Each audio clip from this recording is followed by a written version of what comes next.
Kanor, Bakit? maaari ba kitang makausap sandali? Tungkol saan? Tungkol kay Aling Kuni. Aling Kuni.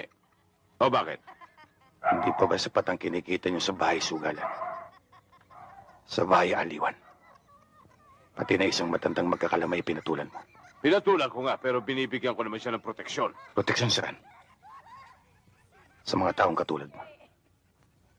Isampid ka lang dito. Sampid nga, pero... Alam mo ba na si Aling Kuni? Ay dito pinanganak sa Tondo. Eh ano kung pinanganak dito? Ang nangyari, ako ang kinalaban mo. At hindi lang ako. Pati na rin nasira akong ama. At ama ng aking ama.